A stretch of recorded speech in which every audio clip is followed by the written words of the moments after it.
Today we're gonna react to the Desk of Death Battle Red's special Pokeballs. Let's watch.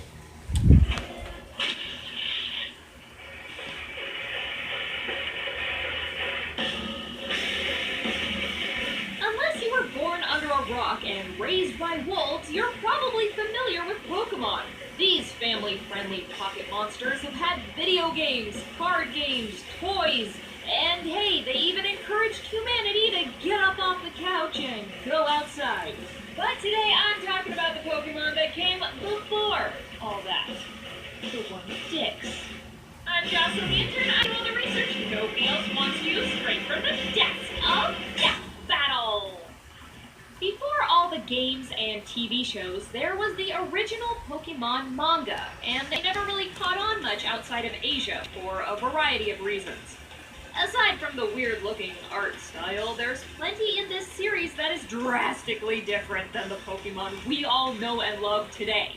For starters, the story's main character is Red, which you may know from the games, but the only hat. Oh, and his sidekick isn't a Charmander, or even the beloved Pikachu. It's a freaking Clefairy! Pikachu does make an appearance, though, as Clefairy's cousin. Yeah, probably a really recent cousin, cause how? I guess it could be possible through egg groups, since they're both in the fairy group now, but that technically hadn't been introduced yet. Anyway. Another reason why we probably didn't get an NA version of the mangas is because the OG Pocket Monsters is violent AF. For example, Pokemon in this world are robbing banks on their own accord, and Clefairy getting maimed is a pretty common theme.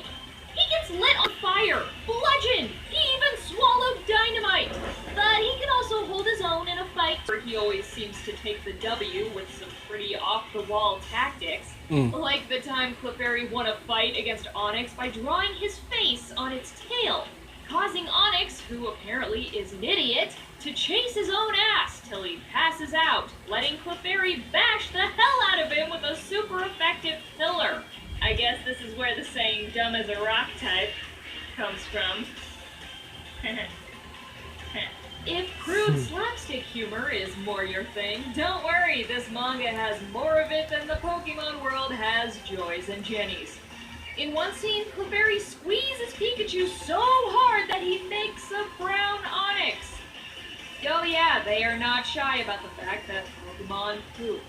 In fact, Clefairy even curb stomps Pikachu into his own steaming turd. But hey, let's kick it up a notch. If you're wondering why I was so confident calling Clefairy a he, well, that's because at one point he whips out his Pokeflute and just pisses everywhere. Though I gotta hand it to them on the realism, considering he even does a courtesy shake. Though his relief was short-lived as Red comes up out of nowhere to smack the hell out of him. The genitals thing isn't just limited to Pokemon either. In the very first volume, Clefairy tells Red, oh yeah, by the way, most Pokemon can talk, to use his balls to catch the Pokemon, obviously referring to his Pokeballs. But Red, being a complete moron, whips out his actual balls. How does that even happen? And that stretch, my god, that can't feel good. You'd think that's the end of Red's testicular turmoil, but nope. At one point, Charmander attacks Red, but not by torching him or clawing him, no.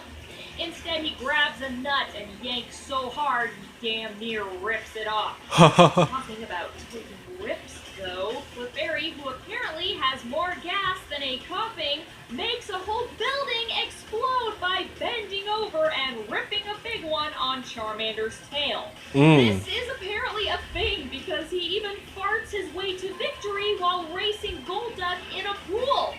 Like jet propulsion, but with farts. So, butt propulsion?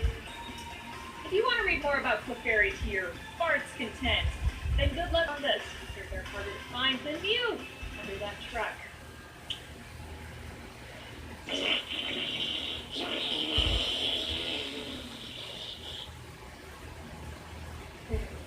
Fun fact, in Pocket Monsters, Pikachu can take a dump the size of almost 2 Pikachus. It doesn't seem physically possible, but considering you can call lightning down from the sky, who even knows at this point? If you like this video, give a thumbs up and I will see you on my next reaction. This is the Montre Black. Peace.